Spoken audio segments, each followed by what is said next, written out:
এই সিজনে টমেটোর ঝোল কিন্তু অনেক বেশি মজা। তো সেদিন শিং মাছ দিয়ে টমেটোর ঝোল রান্না করেছিল। তো এটা টমেটোর ঝোল ওইরকম না, মানে একদম ভুনা ভুনা টাইপের টমেটোর ঝোল যেটা হয়, পাতলাটা না, ওইটা রান্না করেছিল। আর যে কোনো ছোট মাছ বা বড় মাছ দিয়ে টমেটোর ঝোলটা রান্না করলে এত পরিমাণ মজা লাগে।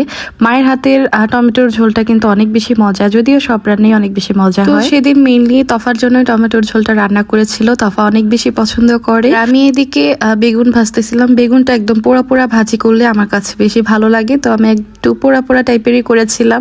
আর খেতেও অনেক বেশি মজা ছিল। এটা আমি বাবার বাসায় কখনো খাইনি, এই খাবারটা এখানে এসেই খেয়েছিলাম, তো ভালোই ছিল। এটা হচ্ছে কুমড়ো ডালের বড়ির, বা অনেকে ডালের বড়িও বলে, মানে আমাদের এখানে আমার শ্বশুরবাড়ির এলাকায় এটা ডালের বড়ি বলে।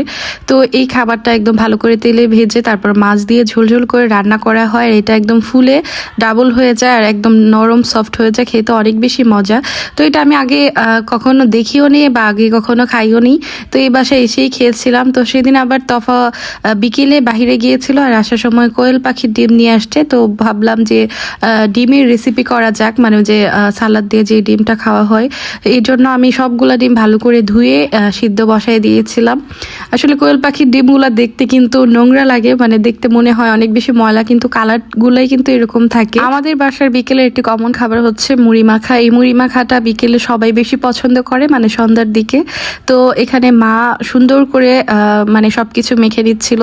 এই সময় ধনিয়া পাতা, কাঁচামরিচ, তারপর হচ্ছে পেঁয়াজ, এগুলা ভালো করে মেখে সরিষার তেল দিয়ে চানাচুর দিয়ে মুড়ি মাখাটা এত বেশি মজা হয়েছিল।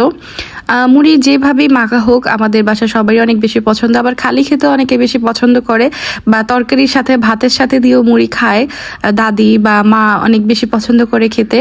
তো সেদিন আবার আমাদের বাসায় আমার মাও আসছিল, খালামণিও আসছিল।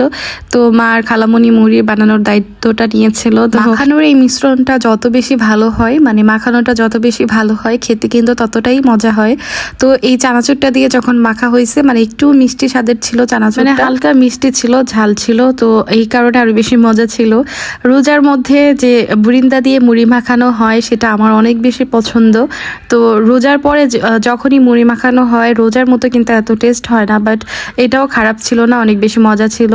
আর সবাই একসাথে হলে যে কোনো খাবারই কিন্তু খেতে বেশি মজা লাগে। তো সেদিন আমরা প্রায় 11-12 জনের মতো ছিলাম, সবাই একসাথে। তো এই মুড়ি মাখা আসলে ওই দিন কমই হয়ে গিয়েছিল, মানে সবাই এত বেশি মজা করে খেয়েছিল যে একদম শর্ট পড়ে গিয়েছিল। বাট পরে যদি আবার বানানো হয় তখন কিন্তু আর মজা লাগবে না, বা এরকম সবাই খেতেও চাইবে না, এই কারণে আর পরে বানানো হয় না। কালারটা দেখলেই আপনারা বুঝতে পারবেন একদম মুচমুচা ছিল।